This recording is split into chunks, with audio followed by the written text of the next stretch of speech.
الرجیم بسم اللہ الرحمن الرحیم پڑھیے الصلاۃ والسلام علیک یا رسول اللہ وعلی آلک واصحابک یا حبیب اللہ الصلاۃ والسلام علیک یا نبی اللہ وعلی آلک واصحابک یا نور اللہ۔ پیارے اسلامی بھائیوں، درود پاک پڑھنے کے بے شمار فضائل و برکات ہیں۔ کعبے کے بدر الدجا، طیبہ کے شمس الضحیٰ صلی اللہ تعالیٰ علیہ وسلم کا ایک بڑا پیارا فرمان ہے۔ میرے آقا فرماتے ہیں جس کا مضمون ہے کہ جو کوئی شخص ایک بار درود پاک پڑھے اللہ تعالیٰ اس پر اپنی 10 رحمتیں نازل فرماتا ہے، اس کے 10 گناہوں کو مٹا دیتا ہے اور اس کے نامہ اعمال میں 10 نیکیاں لکھ دی جاتی ہیں۔ اچھا، بظاہر تو یہ ایک حدیث پاک ہے اور کئی بار سنی ہے، مگر میں اس حدیث کا ایک شاندار ایسپیکٹ، ایک اور جہت آپ کے سامنے رکھنا چاہتا ہوں۔ آج کل کاروباری لوگ بیٹھے ہیں، ہم بیلنس شیٹ بناتے ہیں۔ پہلے تو بیلنس شیٹ بنانے میں بہت ٹائم لگتا تھا، جب ہاتھ سے بناتے تھے ملتی نہیں تھی۔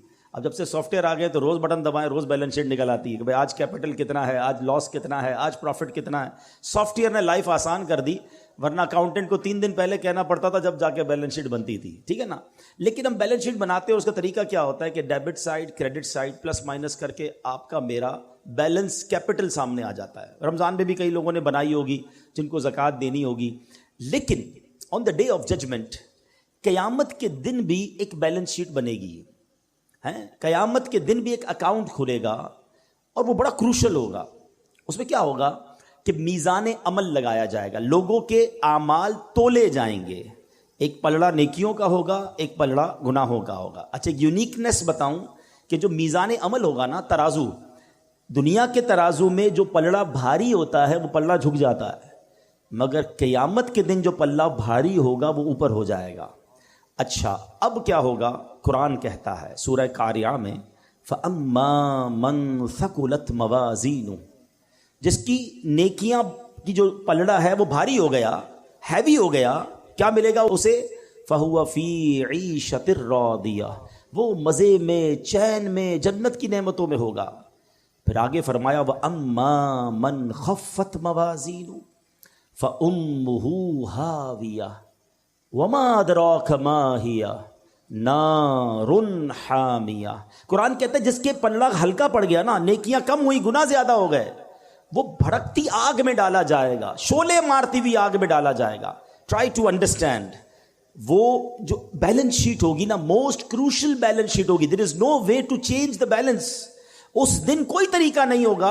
ادھر تو مثال کے طور پہ کوئی بندہ قرضے میں چلا گیا، کسی سے لون لے لے گا، ڈیبٹ سائڈ زیادہ ہے تو کسی نہ کسی کے ساتھ لون لے کر ایڈجسٹ کر لے گا، ادھر لون لینے کی کوشش کی جائے گی۔ روایتوں میں آتا ہے کہ ایک بندہ ایسا ہوگا جس کا ایک نیکی کم ہوگی، بیلنس ہو جائے گا، اگر ایک نیکی مل جائے تو جنت میں چلا جائے گا، صرف ایک نیکی۔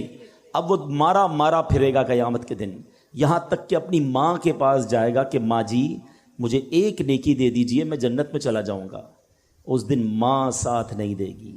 والد بیٹے کے پاس آئے گا، کہے گا بیٹا میرا ایک گناہ لے لے، ساری زندگی تیری خدمت کی ہے، آج ایک گناہ کا بوجھ تو لے لے تو میرا جنت میں جانے کا سامان بن جائے گا۔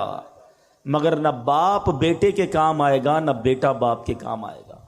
کیسی نفسا نفسی ہوگی بتاؤ۔ اس دن اس شخص کو کتنی حسرت ہوگی کہ جس کی چند نیکیاں کم ہونے کی وجہ سے وہ جہنم میں جائے گا۔ اس کو کتنا یاد آئے گا کہ یار دنیا میں موقع ملا تھا، نفل پڑھ لیتا، تلاوت کر لیتا، ذکر کر لیتا، درود پڑھ لیتا، یا 1 2 4 گناہ ہی کم کر لیتا تاکہ میری جنت میں جانے کی صورت بن جاتی۔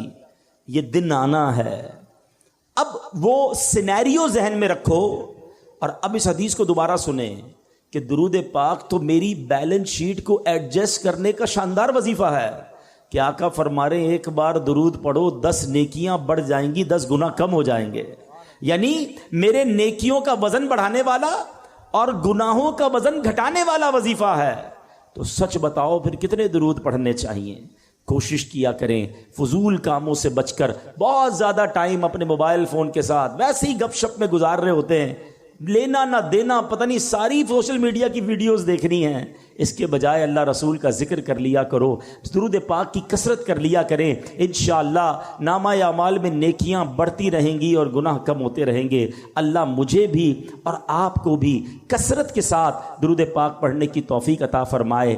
آئیے مل کر محبت کے ساتھ بآواز بلند درود پاک پڑھ لیں۔ صلو علی الحبیب صلی اللہ تعالی علی محمد صلی اللہ علیہ وسلم۔ رحمت الہی کا عشرہ ہے، ماہ رمضان کے 3 عشرے ہیں نا، پہلے 10 دن رحمت ہے، اگلے 10 دن عشرہ مغفرت ہے، اور آخری عشرہ جہنم سے آزادی کا عشرہ ہے۔ اللہ کی رحمت کے بارے میں سنا ہے، مگر کبھی کوشش کی اس کو جاننے کی کہ اس کی رحمت کی وسعت کیا ہے، اس کی رحمت کے ڈائمنشنز کیا ہیں، اس کی رحمت ہے کتنی بڑی۔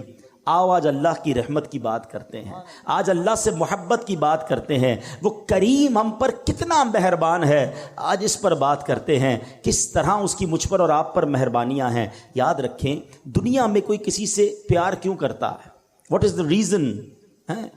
کیا وجہ ہوتی ہے کہ بندہ کسی کے فال ان لو، اس کے پیار میں گم ہو جاتا ہے؟ 3 ریزن ہوتی ہیں نارملی، یا تو وہ بڑا حسین ہوتا ہے، اچھا لگنے لگ جاتا ہے، یا بڑا مہربان ہوتا ہے، خیال رکھنے والا ہوتا ہے، یا وہ بڑا با کمال ہوتا ہے، اسپیشل ہوتا ہے، عام لوگوں سے ہٹ کر ہوتا ہے، اس لیے اس سے پیار ہو جاتا ہے۔ اگر یہ 3 ریزنز ہیں تو خالق کائنات کی طرف اگر توجہ جاتی ہے تو دنیا کے سارے حسن اور رعنائیوں کو بنانے والا وہ میرا مالک کیسا حسین ہوگا، جس نے دنیا میں ایسے حسین اور ایسی رعنائیاں، اتنے خوبصورت مناظر بنائے، جنت جس نے بنائی، اس مالک کی سبحان اللہ وہ کیسا حسین مولا ہوگا۔ پھر آگے چلو، اگر با کمال سے محبت ہوتی ہے تو ہر با کمال کو کمال دینے والی ذات بھی رب کائنات کی ہے، پھر اس سے محبت کیوں نہ ہو۔ اور اگر کسی محسن سے، کسی خیال رکھنے والے سے پیار ہو جاتا ہے تو بتاؤ تو صحیح، جب سے پیدا ہوا ہوں، جب سے لے کر آج تک روزانہ جس کے احسانات تلے دبا ہوں، وہ کوئی اور ذات نہیں، وہ میرے مالک کی ذات ہے۔ بلکہ سچی بات بتاؤں، مجھ پر اور آپ پر تو پیدا ہونے سے پہلے اس کے احسان جاری ہیں۔ جی ہاں، بیفور مائی برتھ وہ مجھ پر بلیسنگز، مجھ پر مہربانیاں جاری کیے ہوئے۔ کیسے؟ بتائیے، کیا بچے اب نارمل پیدا نہیں ہوتے ہیں؟ بچے پیدا ہو رہے ہیں آج کل، کسی کے جناب کون سا مرض ہے، کسی کا ایک گردہ ہی نہیں ہے، کسی کا ہاتھ صحیح نہیں، کسی کا پیر صحیح نہیں، کوئی بغیر آنکھ والا، کوئی بغیر کان والا، عجیب عجیب معذور بچے پیدا ہوتے ہیں۔ اللہ تعالی ہمیں اور ہماری نسلوں میں ایسے معذور بچوں سے ہمیں محفوظ فرمائے۔ لیکن میں پورا پیدا ہو گیا، میرے اعضاء پورے ہیں، میں دیکھ بھی رہا ہوں، بول بھی رہا ہوں، سن بھی رہا ہوں۔ اس کا مطلب کیا ہوا؟ میرے رب نے میری تخلیق کامل فرمائی۔ ماں کے پیٹ میں جب میری تخلیق ہو رہی تھی، میرے اس کریم مولا نے مجھ پر یہ مہربانی کی کہ میرے کوئی پارٹ آف باڈی، کوئی آرگن آف باڈی کم نہ تھا، میں کسی بڑی بیماری میں نہیں تھا، پیدا ہوتے ہی شوگر کا مریض نہیں ہوں۔ یہ کتنی بڑی میرے رب کی مجھ پہ مہربانی میری پیدائش سے پہلے سے جاری ہے۔ اور سچ پوچھو، اس سے بڑی مہربانی بتاتا ہوں، وہ یہ ہے کہ اللہ نے مجھے اور آپ کو مسلمان گھرانے میں پیدا کر دیا۔ کسی کافر کے گھر میں بھی تو پیدا ہو سکتے تھے نا، روز بچے پیدا ہو رہے ہیں، کوئی کس مذہب والے کے یہاں پیدا ہو رہا ہے۔ میں نے کیا کمال کیا تھا؟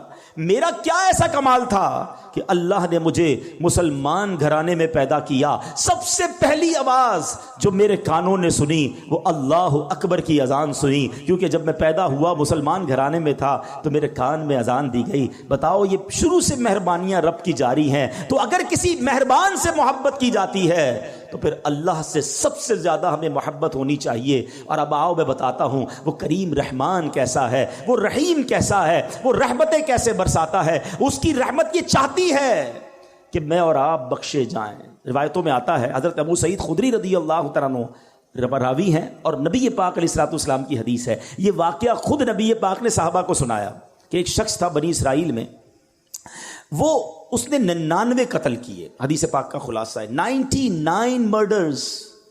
اور اس کے بعد اسے خیال آیا کہ یار بہت ہو گیا، کتنے گناہ کرے گا، اب تو توبہ کر لے۔ وہ ایک راہب کے پاس گیا، سو کالڈ ہیں مولوی صاحب، اس زمانے کے بھی سو کالڈ ہوں گے، علم تھا نہیں، لکس لائک، بے شک ہم بھی آج کل ہر داڑھی والے کو عالم دین سمجھ لیتے ہیں، بلکہ اب تو بغیر داڑھی والے کو بھی عالم دین کہنا لوگوں نے شروع کر دیا۔ یہ عجب فنومنا چلا ہے کہ جس کی مرضی وہ اسلام کی انٹرپریٹیشن کر رہا ہے اور لوگ اسے سنی جا رہے ہیں۔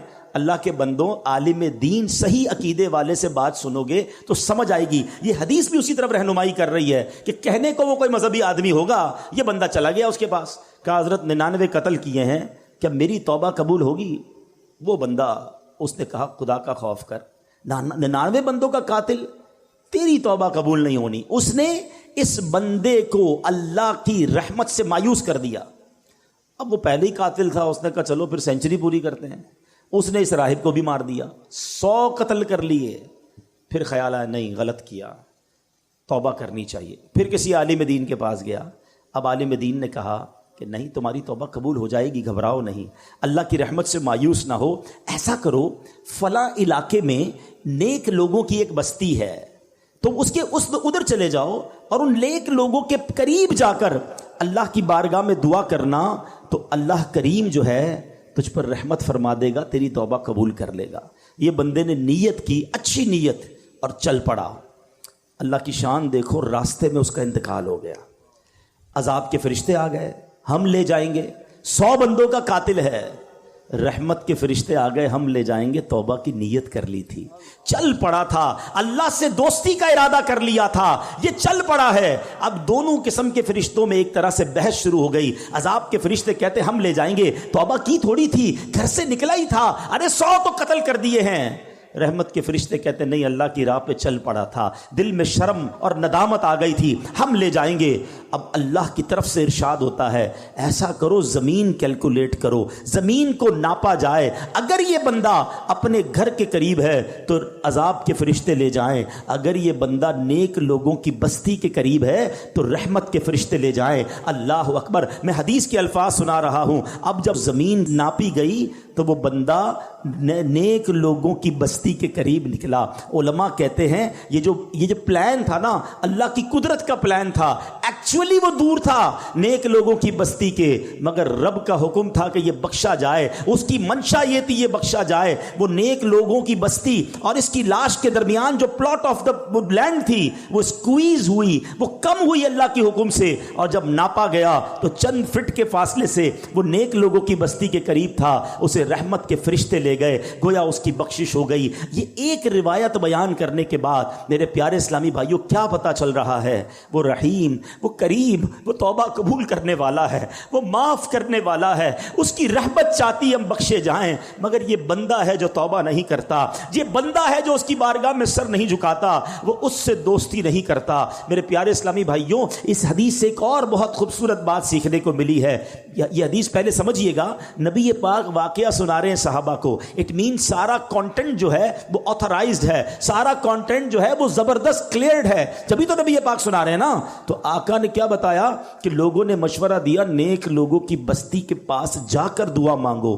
اٹ مینز کہ اگر آج بھی کوئی اللہ والوں کے پاس ان کی اگر حیات ہیں تو ان کی صحبت میں جا کر دعا مانگے، اور اگر دنیا سے چلے گئے ہیں اور ان کے مزار کے پاس جا کر اللہ سے دعا مانگے کہ اللہ ان کے صدقے، نیک لوگوں کے صدقے، مبارک جگہ کے صدقے میری توبہ قبول فرما لے. تو جہاں رحمتیں برس رہی ہو ادھر جا کر دعا کرنا، ادھر جا کر اللہ سے مانگنا، یہ اس حدیث سے ثابت ہے. ویسے تو قرآن کی آیت سے بھی ثابت ہے کہ جب حضرت زکریا علیہ الصلوۃ والسلام کو دعا کرنی تھی، بیٹے کی تمنا تھی، تو قرآن کہتا ہے حضرت زکریا کہاں گئے تھے؟ محراب مریم میں گئے تھے. سورہ مریم اٹھاؤ، وہاں قرآن کہتا ہے کہ حضرت زکریا نے مانگنا اللہ سے تھا. گئے کیوں محراب مریم میں؟ ارے اللہ سے تو کہیں سے مانگ سکتے تھے نا. نہیں، بی بی مریم وہاں عبادت کرتی تھی، یہ دعا کی قبولیت کا مقام تھا. محراب مریم میں جا کر دعا کی، اللہ نے بڑھاپے میں انہیں اولاد عطا فرما دی. تو پتہ یہ چلا اللہ والوں کے جہاں قدم لگیں، اللہ والے جہاں عبادت کریں، اللہ والے جہاں موجود ہوں، اگر وہاں جا کر دعائیں مانگی جائیں، اللہ مجھے اور آپ کو بار بار مکے مدینے کی حاضری عطا فرمائے، مقدس مقامات کی حاضری عطا فرمائے. وہاں کا سفر کر کے رب سے جب وہاں جا کے بندہ مانگتا ہے تو بگڑی بن جایا کرتی ہے. تو بہرحال یہ ہے میرے رب کی رحمت. سبحان اللہ، میرے رب کی رحمت کی کیا بات کروں. اللہ کریم قرآن مجید میں فرماتا ہے، دیکھیں کچھ لوگ، شیطان ہے نا، جب بہت سارے گناہ ہو جاتے ہیں نا، اب شیطان مردود تو نہیں چاہتا ہم توبہ کریں، وہ کہتا ہے یار تیری توبہ کیسے قبول ہوگی، اتنی نمازیں قضا ہو گئی، اتنے حرام کام کر لیے، اتنے برے کام کر لیے. اب شیطان یہ ازیوم کروا دیتا ہے کہ توبہ تو قبول ہونی نہیں، اب کری جا گناہ جتنے کرنے ہیں. یہ شیطان کا بہت بڑا وار ہے. دیکھو اللہ قرآن میں کیا فرماتا ہے. اللہ فرماتا ہے کل یا عبادی الذین اسرفوا علی انفسہم لا تقنطوا من رحمت اللہ ان اللہ یغفر الذنوب جمیعا انہ هو الغفور الرحیم. اللہ فرماتا ہے تم فرماؤ اے میرے وہ بندو جنہوں نے اپنی جانوں پر زیادتی کی, اللہ کی رحمت سے نا امید نہ ہو, کبھی بھی اللہ کی رحمت سے نا امید نہ ہو. لا تقنطوا من رحمت اللہ, بے شک اللہ سب گناہ بخش دیتا ہے, بے شک وہی بخشنے والا مہربان ہے. تو اب سمجھیے گا اس بات کو کہ رب کریم ایک لمحے میں چاہے تو ساری زندگی کے گناہ بخش دیتا ہے. دنیا میں کوئی جرم معاف نہیں کرتا. آپ اور میں اگر ہماری کوئی ایک بار بات نہ مانے ہم کہتے ہیں چلو معاف کیا, دوبارہ نہ مانے چلو آئندہ مت کرنا, تیسری بار ایسا کرے بندہ کہتا ہے اس کی تو عادت ہی ٹھیک نہیں ہے, موبائل اس کے بند کر دیے جاتے ہیں, نمبر بلاک کر دیا جاتا ہے, رشتہ داری دوستی ختم کہ یہ بار بار میں کہتا ہوں میری بات نہیں مانتا. مگر میرے مالک کی شان دیکھو, بندہ ساری زندگی نافرمانی کرے اور ایک بار سچی توبہ کر لے, اللہ سارے گناہ معاف فرما دیتا ہے. اور سنو, صرف معاف نہیں فرماتا بلکہ جو اعمال لکھنے والے فرشتے ہیں نا, اللہ ان کو بھی بھلا دیتا ہے تاکہ قیامت کے دن جب بندہ اللہ کی بارگاہ میں جائے گا تو اس کا کوئی گواہ نہیں ہوگا. ذرا حدیث پاک سنیے گا, میرے آقا فرماتے, مسلم شریف کی حدیث مبارک میں ہے کہ بے شک اللہ پاک رات کے وقت اپنا دست قدرت پھیلا دیتا ہے تاکہ دن میں گناہ کرنے والوں کی توبہ قبول فرمائے, اور دن میں اپنا دست قدرت پھیلا دیتا ہے تاکہ رات کے وقت گناہ کرنے والوں کی توبہ قبول فرمائے, یہاں تک کہ سورج مغرب سے طلوع ہو. یاد رکھیے, جب قیامت کے پہلے سورج جو ہے مغرب سے طلوع ہوگا, اس سے پہلے پہلے توبہ کا دروازہ کھلا ہوا ہے, اس کے بعد توبہ نہیں ہو سکے گی. یعنی ہم جب تک زندہ ہیں, اگر ایسا وقت تو امید نہیں آئے گا ہماری زندگی میں قیامت, تو وی فیل کہ ابھی بہت ساری نشانیاں باقی ہیں. اس کا مطلب یہ ہوا کہ ساری دنیا والے توبہ کر سکتے ہیں اس وقت تک کہ جب تک سورج جو ہے مغرب سے طلوع نہ ہو. تو ہمیں توبہ کرتے رہنا چاہیے. آگے چلیے, پیارے آقا مدینے والے مصطفیٰ صلی اللہ تعالی علیہ وسلم فرماتے ہیں, اے میرے بندوں تم رات دن گناہوں میں بسر کرتے ہو اور میں گناہوں کو بخشتا رہتا ہوں, پس تم مجھ سے بخشش طلب کرتے رہو, میں تمہیں بخشتا رہوں گا. بڑی پیاری حدیث ہے, اللہ کے حبیب فرماتے ہیں جس کا مضمون ہے اللہ کی 100 رحمتیں ہیں. ذرا توجہ سے سنیے گا, توجہ ذرا پلیز یہاں رکھیے گا. اللہ کی 100 رحمتیں ہیں. اللہ نے فقط ایک رحمت دنیا میں اتاری ہے, اور اس ایک رحمت سے ماں اپنے بچے سے پیار کر رہی ہے, باپ اپنے بچوں سے پیار کر رہا ہے, جانور اپنے بچوں سے پیار کر رہے ہیں. آپ دیکھیں جانور جان دے دے گا اپنے بچے کے لیے. یہ رحمت کہاں سے آئی؟ فرمایا یہ وہ ایک رحمت ہے جو اللہ نے دنیا میں اتاری ہے, جس کی وجہ سے لوگ ایک دوسرے پر مہربانیاں کرتے ہیں. وہ 99 رحمتیں رب نے اپنے پاس رکھی ہیں جو قیامت کے دن وہ ایک رحمت سے ملا کر 100 رحمتیں قیامت کے دن اپنے بندوں پر نچھاور فرمائے گا, اپنے بندوں کی مغفرت فرمائے گا اور ان پر احسانات فرمائے گا. ایسا رحیم ہے میرا مولا, ایسا کریم ہے ہمارا پروردگار. دیکھو دنیا میں اگر کسی کا کسی تھانے میں کسی جگہ کوئی قصور ہو جائے تو وہ لکھا جاتا ہے, چلو جناب معافی تلافی ہو گئی یا سزا بھگت لی یا ضمانت ہو گئی, مگر ریکارڈ پر وہ جرم باقی رہتا ہے. اس کی پولیس رپورٹ جب بھی بنائیں گے وہ جو کرمنل ریکارڈ تھا وہ ضرور آئے گا. مجھے ایک واقعہ یاد آیا, ایک بار میں ساؤتھ افریقہ گیا. مجھے ایک اسلامی بھائیوں نے بتایا کہ جناب ایک بزنس مین ہے, بیچارہ کئی سال سے کوشش کر رہا ہے, ساؤتھ افریقہ میں اس کا پولیس کریکٹر سرٹیفکیٹ نہیں بن رہا. میں نے کہا یار یہ تو بہت بڑا آدمی ہے, کیوں نہیں بن رہا؟ کہ ایک اس سے غلطی ہو گئی تھی. اب سنیے گا غلطی کیا ہوئی. کہتا وہ ایک بار جنرل اسٹور میں گیا اور کولڈ ڈرنک وغیرہ یا کچھ سامان خریدا. سڈنلی اس کو کال آئی کہ اس کی والدہ آئی سی یو میں ہے, کوئی ایمرجنسی ہو گیا, ہاسپٹل لے کے گئے گھر والے. اس بیچارے کو سمجھ ہی کچھ نہیں آئی, سامان ہاتھ میں تھا اور وہ دوڑتا ہوا جنرل اسٹور سے باہر نکل گیا. جیسے ہی باہر نکلا تو آپ کو پتا ہے انٹرنیشنلی بلکہ اب تو پاکستان میں بھی ہو گیا, وہ اسٹور کے دروازے بلنک کرنے لگے کیونکہ اس نے پیمنٹ نہیں کی تھی. تو وہاں سے گارڈ نے اس کو پکڑ لیا, کہا کہ آپ چوری کر کے جا رہے ہیں. کہتا بھائی چوری نہیں کر رہا, میری ماں ہاسپٹل میں, مجھے کال آئی اس لیے دوڑا ہوں. کہا نہیں واپس اندر آئیے. وہ اندر گیا, اس کے خلاف پرچہ کٹا اور اس نے کہا جتنا فائن لینا ہے جلدی فائن لو, مجھے جانے دو. اب چند ہزار روپے کا فائن تھا, وہ فائن اس نے پے کیا, وہ بندہ ہاسپٹل پہنچ گیا. لیکن اب جب بھی وہ پولیس کریکٹر سرٹیفکیٹ نکلوانے جاتا ہے, حالانکہ ملینر بلینر آدمی ہے, لکھا ہوا آ جاتا ہے اسٹور میں چوری کی ہے. یقین کریں جب مجھے یہ واقعہ میں نے سنا نا, مجھے اللہ کی رحمت یاد آئی کہ اس بندے سے ایک جرم ہوا, آج تک وہ اس کی سزا بھگت رہا ہے, وہ معاف نہیں ہوا, وہ لکھا ہوا ہے. اور اللہ فرماتا ہے کہ میرے بندو تم زمین بھر گناہ کر کے میرے پاس آؤ، میں تمہارے سارے گناہ معاف کر دوں گا، تم سچی توبہ کرو میں تمہارے گناہ معاف کر دوں گا۔ ارے وہ ڈیلیٹ کر دیتا ہے گناہوں کو، دنیا میں کوئی ڈیلیٹ نہیں کرتا۔ آج کسی کو ہماری بات بری لگ جائے، ہم 100 بار معافی مانگ لیں، مگر پھر بھی وہ دل میں رکھتا ہے یار تم نے ایک بار ایسا کیا تھا، تم نے میرے ساتھ یہ ظلم کیا تھا۔ ارے بھائی معافی مانگ چکا ہوں، لیکن لوگ دل سے نکالتے نہیں ہیں۔ مگر میں اس قریب کی بات کر رہا ہوں کہ جو میری خطاؤں کو معاف ایسے فرماتا ہے کہ پھر وہ اس کا کوئی گواہ بھی باقی نہیں بچتا۔ بلکہ آؤ کرم نوازی کی انتہا دیکھو، قرآن سنا رہا ہوں، اللہ فرماتا ہے کہ جب توبہ سچی کرتا ہے نا کوئی بندہ، اللہ فرماتا ہے الا من تاب وآمن وعمل عملا صالحا فاولئک یبدل اللہ سیئاتہم حسنات وکان اللہ غفورا رحیما۔ خدا کی قسم یہ آیت کا ترجمہ سنو، اللہ فرماتا ہے مگر جو توبہ کرے اور ایمان لائے اور اچھا کام کرے تو ایسوں کی برائیوں کو اللہ بھلائیوں سے بدل دے گا۔ اللہ بخشنے والا مہربان ہے، یعنی صرف گناہ معاف نہیں فرمائے گا، اللہ گناہوں کو نیکیوں سے بدل دیتا ہے۔ only there are two conditions کہ توبہ کر لے اور اب اچھے کام کرے، اب برے کاموں کی طرف نہ جائے۔ سنو قیامت کا دن ہوگا، نبی پاک ایک حدیث صحابہ کو سنا رہے ہیں کہ گناہگار شخص، اللہ کی رحمت کی باتیں چل رہی تھی، رحمت کا شرح ہے نا، میں چاہتا ہوں آج رحمت الہی کی ہی باتیں کریں تاکہ اللہ سے محبت میں اضافہ ہو، اللہ کی محبت ہمارے دلوں میں کاش گھر کر جائے۔ پیارے آقا صحابہ کو ایک واقعہ سنا رہے ہیں، فرماتے ہیں حدیث کا خلاصہ ہے کہ ایک بندہ اللہ کی بارگاہ میں حاضر ہوا، اللہ فرمائے گا تو نے یہ گناہ کیے ہیں، اپنے گناہ بتا، کون کون سے گناہ کیے ہیں؟ وہ بندہ ڈرتے ڈرتے ڈرتے اپنے صغیرہ گناہ بتائے گا، اپنے چھوٹے گناہ بتائے گا، وہ ڈر رہا ہوگا۔ اللہ فرمائے گا جا تیرے جتنے گناہ ہیں میں نے اتنے گناہوں کے بدلے تجھے اتنی نیکیاں دے دی ہیں، اتنی رحمت ہوگی اللہ کی۔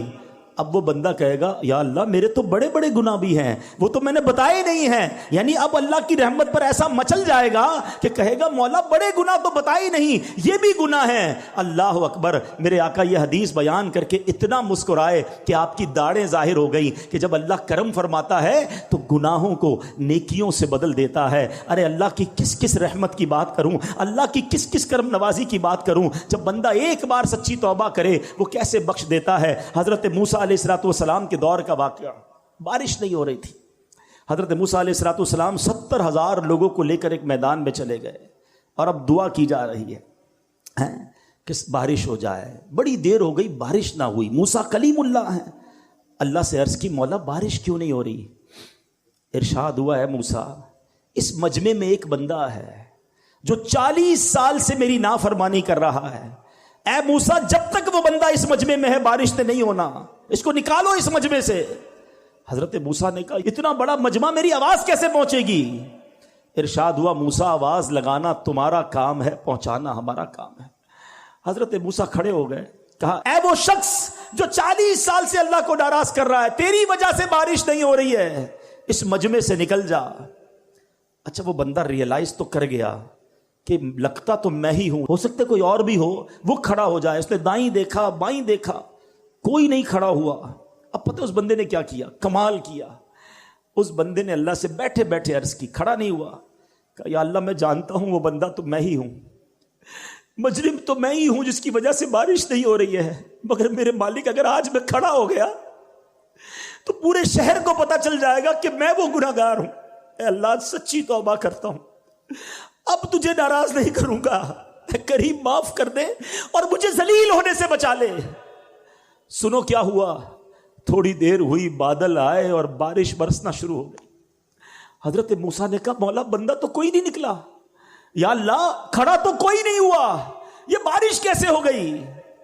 ارشاد ہوتا ہے اے موسیٰ اس بندے نے مجھ سے دوستی کر لی ہے، اس بندے نے مجھ سے معافی مانگ لی ہے۔ اب سنو، حضرت موسیٰ کہتے ہیں مولا اب تو بتا دے وہ بندہ کون ہے، اب تو تیرا دوست بن گیا نا، اب تو میری ملاقات کرا دے۔ کیا شاندار جواب ملتا ہے۔ اللہ فرماتا ہے موسیٰ جب میرا دشمن تھا تب میں نے اس کے عیب چھپائے، اب تو میرا دوست ہو گیا، تجھے کیسے بتاؤں وہ کون تھا۔ یہ ہے میرا رب، ہمارے عیب چھپاتا ہے، ہم پر رحمتیں برساتا ہے۔ پنجابی شاعر کہتا ہے نا، ایک گناہ میرے ماں پیو ویکھن مینوں عمری منہ نہ لاویں، ہیں ماں باپ کو بھی اگر ہماری کوئی بڑی خطا پل جائے تو لوگ گھر سے نکال دیتے ہیں. ایک گناہ میرے ماں پیو ویکھن مینوں عمری منہ نہ لاویں, لکھ گناہ میرا مالک ویکھے وہ پھر بھی پردے پاوے. کتنے گناہ ہیں ہم جانتے ہیں اور رب جانتا ہے, مگر اللہ نے عزت دی ہے. اللہ ہمارے عیبوں کو چھپاتا ہے. لوگ ہم سے پیار کر رہے ہیں, انہیں نہیں پتا کہ ہمارے عیب کتنے ہیں. جو کریم دنیا میں عیب چھپا رہا ہے نا, اس کی رحمت سے امید ہے کہ وہ آخرت میں بھی عیب چھپائے گا. مگر دوستی تو کر لو نا اس سے, ناراض تو نہ کرو نا اسے. کیسا کیا اچھا توبہ کے لیے نا کوئی بہت بڑی آپ کو گیدرنگ کی ضرورت نہیں ہے, بڑے اہتمام کی ضرورت نہیں ہے. جسٹ اے منٹ, ایک سچا کنیکشن ریکوائرڈ ہے, اور وہ کنیکشن جس دن ہو گیا وہ تمہارے سارے گناہ معاف فرما دے گا. ایک بار حضرت عمر فاروق کا دور ہے, ایک بندہ آپ کے سامنے آیا, ہاتھ میں اس کے شراب کی بوتل ہے. حضرت عمر فاروق نے اسے ریڈ ہینڈ دیکھ لیا, فرمایا کیا ہے تمہارے ہاتھ میں, کیا ہے؟ وہ کہتا ہے حضور میرے پاس سرکہ ہے, حالانکہ شراب کی بوتل تھی. حضرت عمر نے کہا دکھاؤ. اب ذرا تھوڑا سا سینیریو سمجھیے گا, دو بندے آمنے سامنے کھڑے ہو, کتنی دیر لگے گی, کتنی سیکنڈز کی بات ہے نا, ود ان سیکنڈز. اس بندے نے اللہ سے عرض کی مولا آج بچا لے, عمر کے سامنے ذلیل ہونے سے بچا لے, میں وعدہ کرتا ہوں اب شراب نہیں پیوں گا. بس اس نے اس دل کی کیفیت سے پکارا اللہ کو. اور اب جب وہ بوتل اٹھا کر ڈرتے ڈرتے حضرت عمر کے ہاتھ میں دیتا ہے, وہ بوتل سرکہ بن چکی ہوتی. یہ ہے میرے مالک, یہ ہے وہ کریم جس سے میں محبت کی بات کر رہا ہوں. اتنا رحمت والا ہے کہ ایک بار پیارے آقا علیہ الصلوۃ والسلام نے صحابہ کرام کو رحمت الہی کے بارے میں بتا رہے تھے کہ ایک موقع پر ایک عورت کا بچہ بچھڑ گیا. تھوڑی دیر بعد وہ بچہ مل گیا, بچہ دوڑتا ہوا آیا, ماں دوڑتی ہوئی گئی, بچے کو اٹھایا. ٹرائی ٹو امیجن کیا لو, کتنا اس وقت جو ہے وہ پیار ماں کو آتا ہے جب بچہ بہت دیر بعد ملتا ہے, وہاں اسے چوم رہی ہے. نبی پاک نے کہا دیکھو جتنا اس ماں اپنے بچے سے محبت کر رہی ہے, کیا یہ ماں اس بچے کو آگ میں ڈال دے گی؟ صحابہ نے کہا حضور پاسبل ہی نہیں ہے, اس وقت تو اس کی محبت عروج پر ہے. آقا فرماتے ہیں اللہ اپنے بندوں پر اس سے زیادہ مہربان ہے. مجھے ایک بات بتاؤ, جو اتنا مہربان ہو ہم اس کی بات نہ مانیں, ہم اس کی نافرمانی کریں, ہم اس کے غضب کو دعوت دیں, یہ کیسی احسان فراموشی ہے. ایک اور حدیث سنیے, حضرت انس رضی اللہ تعالیٰ عنہ فرماتے ہیں کہ میں نے سرکار مدینہ صلی اللہ تعالیٰ علیہ وسلم کو یہ فرماتے ہوئے سنا کہ اللہ پاک ارشاد فرماتا ہے, یہ حدیث قدسی ہوا کرتی ہے. What is the meaning of حدیث قدسی؟ آج یہ بھی سمجھ لو, آپ نے کئی بار سنا ہوگا کہ فرمان تو نبی پاک کا ہو, آقا فرمائے, مگر آقا اللہ کا فرمان سنائیں کہ رب یہ فرماتا ہے. یہ حدیث قدسی ہے. اللہ فرماتا ہے اے ابن آدم تو جب بھی مجھ سے امید لگا کر دعا مانگے گا تو میں تیرے گناہوں کو بخش دوں گا. اے ابن آدم اگر تیرے گناہ آسمانوں کے کناروں تک پہنچ جائیں پھر بھی تو مجھ سے معافی مانگے تو میں تجھے بخش دوں گا. اے ابن آدم اگر تو میرے پاس زمین پر گناہ لے کر آئے اور پھر مجھ سے اس حال میں ملے کہ میرے ساتھ کسی کو شریک نہ ٹھہرائے تو میں زمین بھر مغفرت لے کر تیرے پاس آؤں گا. یعنی کیسے ہی گناہ کیوں نہ ہو, اللہ جب رحمت فرماتا ہے تو وہ سب معاف فرما دیتا ہے. تو آج میں نے اور آپ نے اپنے رب سے محبت کا یہ کہتے نا کہ یہ اظہار کرنا ہے. دیکھیں جس سے محبت ہونا اس کی ناراضی والے کام نہیں کیے جاتے, محبوب کو ناراض نہیں کیا جاتا جب وہ اتنا مہربان. عقل کیا کہتی ہے؟ عقل یہ کہتی ہے کہ اگر اللہ نے مجھے آنکھیں دی ہیں تو اگر میری آنکھیں حرام دیکھتی تو میری آنکھیں چلی جاتی, اگر میری آنکھیں میرے کان حرام سنتے تو کان چلے جاتے. مگر اللہ یہ کان واپس نہیں لے رہا, یہ آنکھیں واپس نہیں لے رہا, وہ ہماری ہم پر رحمتیں جاری رکھے ہوئے ہے. تو پھر ہمیں اس کی بھی نافرمانی نہیں کرنی چاہیے. ایک قرآن پاک کی آیت سن لیجئے. اب یہاں جب اللہ کی ہم رحمت کی بات کر رہے ہیں نا, تو اب شیطان کیا کرتا ہے کہ یار پھر تو اللہ بڑا رحیم ہے, جو کرنا ہے کرو. اب تو نمازیں نہیں بھی پڑھیں گے, روزے نہیں بھی رکھیں گے, حرام کھاتے رہو, حرام پیتے رہو, اللہ تو بڑا کریم ہے, معاف فرما دے گا. یہاں ہم مار کھا جاتے ہیں. آج ذرا سنیے گا, ایک قرآن کی آیت اس بات کو کلیریفائی کر دے گی. اللہ فرماتا ہے فَيَغْفِرُ لِمَن يَشَاءُ وَيُعَذِّبُ مَن يَشَاءُ. اللہ جسے چاہے بخشے گا اور جسے چاہے سزا دے گا. اللہ کی مرضی, وہ خالق ہے، چاہے تو ہمیں نقطے پر بخش دے اور چاہے تو کسی ایک غلطی پر پکڑ فرما لے۔ ایمان کی ذرا تعریف سمجھ لیں۔ علماء کہتے ہیں الایمان بین الخوف والرجاء، ایمان خوف اور امید کے درمیان شے کا نام ہے۔ بے خوف بھی نہیں ہونا ہے اور نا امید بھی نہیں ہونا ہے، رحیم کو ناراض بھی نہیں کرنا ہے مگر قہار کے غضب کو دعوت بھی نہیں دینی ہے، اس کے درمیان ہم نے رہنا ہے تو انشاءاللہ بیڑا پار ہو جائے گا۔ تو آج میرے پیارے اسلامی بھائیوں اس بات کو سمجھنا بہت ضروری ہے۔ اب ذرا ایک بات سمجھیے گا، اللہ کریم نے تین کے اندر تین باتیں پوشیدہ رکھی ہیں۔ یہ ذرا بڑی کمال کی حدیث ہے، خلیفہ اعلیٰ حضرت فقیہ اعظم ابو یوسف محمد شریف محدث کوٹلوی نقل فرماتے ہیں، یہ ان کا قول ہے، اللہ پاک نے تین چیزوں کو پوشیدہ رکھا ہے، اپنی رضا کو اپنی اطاعت میں، اپنی ناراضی کو گناہوں میں، اور اپنے اولیاء کو اپنے بندوں میں۔ اس سے کیا سیکھنے کو ملا کہ کوئی بھی چھوٹی نیکی چھوٹی سمجھ کر چھوڑ نہ دیں، کیا پتہ یہی میری مغفرت کا ذریعہ بن جائے۔ حدیثوں میں یہ مضمون ملتا ہے کہ پیاسے کتے کو پانی پلانے والے کی مغفرت ہو گئی ہے، کسی نے درخت راستے سے ہٹا دیا یا کوئی چیز ہٹا دی کہ راستہ کھلا ہو جائے، اللہ نے اس لیے مغفرت فرما دی۔ تو ہر نیکی آگے بڑھ کے کرنی چاہیے۔ اور سیکنڈلی بندہ کہتا ہے نا چھوٹا ہی گناہ کر لو یار، کیا پتہ یہی گناہ ہماری پکڑ کا سبب بن جائے۔ یہ بھی روایتوں میں مضمون ملا کہ بندے نے کسی کا تنکا اٹھا لیا، اس کے لیے پکڑ کر دی گئی، تو وہ نقطہ نواز ہے۔ اور تیسری بات کہ اللہ نے اپنے اولیاء کو بندوں میں چھپا کر رکھا ہے، اس سے سمجھ یہ آتا ہے کہ ہر بندے کے ساتھ ادب سے پیش آئیں۔ ہمیں نہیں پتہ کون اللہ کی بارگاہ میں کون سا مرتبہ رکھتا ہے۔ احادیث میں یہ مضمون ملتا ہے کہ کچھ پرا گندہ بال والے ایسے ہیں جن کو کوئی اپنی دعوت میں نہ بلائے، مگر وہ اگر اللہ کی بارگاہ میں قسم اٹھا لیں اللہ وہ قسم پوری فرماتا ہے۔ تو پتہ چلا کہ ہمیں نہیں معلوم کہ کون بندہ اللہ کی بارگاہ میں کیا مرتبہ رکھتا ہے، تو کسی کا دل نہ دکھائیں، کسی کو تکلیف نہ پہنچائیں، سب سے عزت سے پیش آئیں۔ تو بہرحال میرے پیارے اسلامی بھائیوں، آج اللہ کی رحمت کی بات ہوئی ہے نا، تو یہ نیت کر لو کہ انشاءاللہ اللہ کے غضب کو دعوت نہیں دیں گے اور اس کے فرما بردار بندے رہیں گے۔ آخری بات کر لیتا ہوں، سوچنے کا ایک طریقہ یہ ہے کہ یار گناہ کروں گا تو جہنم کا عذاب ملے گا، قبر میں کیڑے پڑ جائیں گے، ڈر لگتا ہے۔ ایک گناہ چھوڑنا خوف الہی کی وجہ سے ہے، وہ بھی ٹھیک ہے، مگر اعلیٰ درجہ پتہ کیا ہے؟ امام غزالی لکھتے ہیں کہ بندہ اللہ کی محبت کی وجہ سے گناہ نہ کرے، کہ یار محبوب کو برا لگ جائے گا، میرے رب کی ناراضی ہو جائے گی، میں جو کر رہا ہوں یہ رب کی رضا نہیں ہے۔ خوف سے گناہ نہ کرنا اور ہے اور محبت میں گناہ نہ کرنا اور ہے، خوف سے نماز پڑھنا اور ہے اور محبت میں نماز پڑھنا اور ہے، خوف سے روزہ رکھنا اور ہے کہ یار نہیں رکھوں گا تو جہنم میں ڈال دیا جاؤں گا، اور محبت سے روزہ رکھنا اور ہے کہ میرے اللہ کو پسند ہے، میرے رب کا حکم ہے، میرے خالق کا حکم ہے، اس عبادت کا مزہ ہی اور ہے۔ تو اللہ کی محبت میں عبادت کرنا سیکھ جائیے۔ اور اب ایک بات اور یہ کرنی ہے کہ اب دیکھتے ہی دیکھتے رمضان ہمارے سے اب رخصت ہو رہا ہے، ابھی سے ایک دل میں کسک سی اٹھ رہی ہے کہ جناب مسجد آباد ہیں، اب دیکھیں وہ چہرے نظر آ رہے ہیں جو نارملی اس طرح کی محفلوں میں اتنی دیر تک نہیں بیٹھتے۔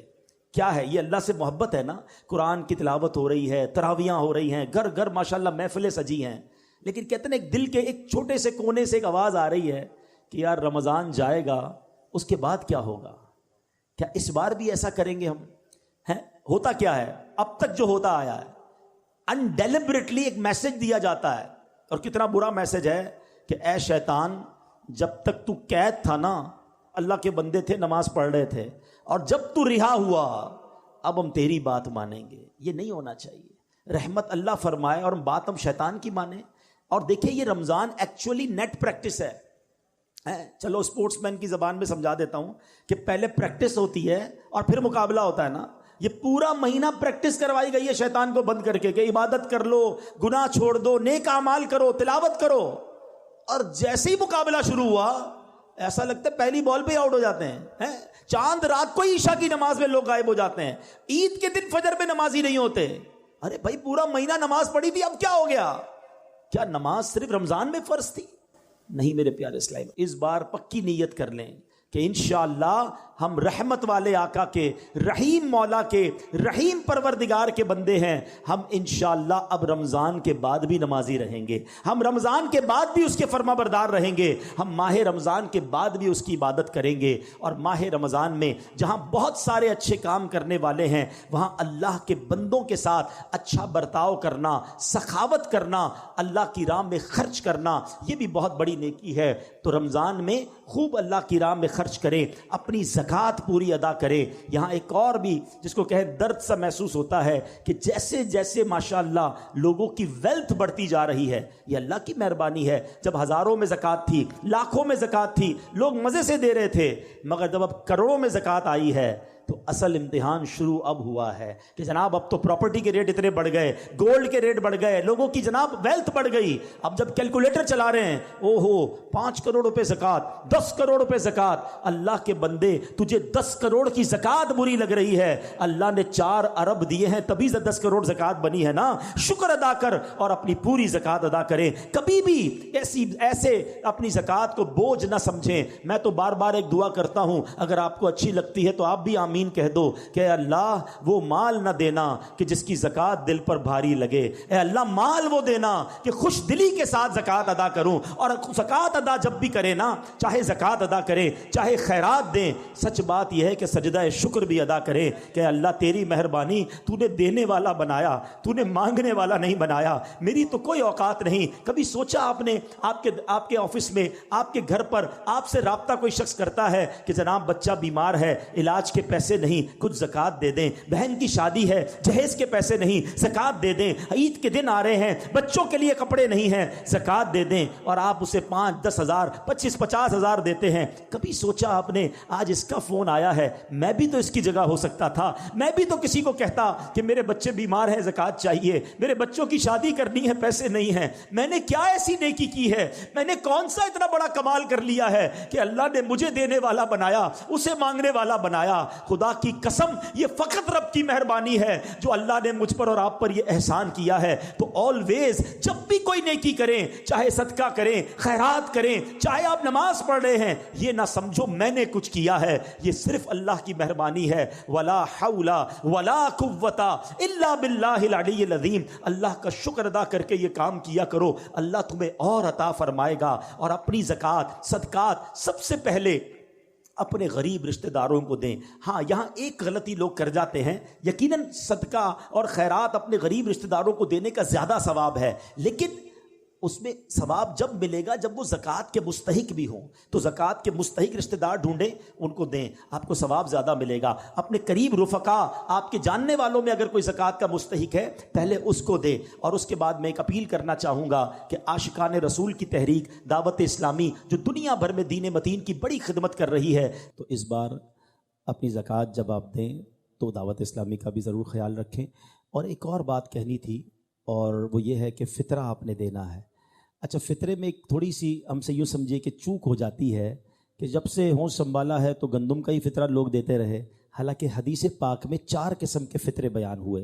میرے آقا علیہ الصلوۃ والسلام نے جو فطرے کی ترغیب دلائی، اس میں جو کا، گندم کا، کھجور کا اور کشمش کا فطرہ بھی بیان ہوا.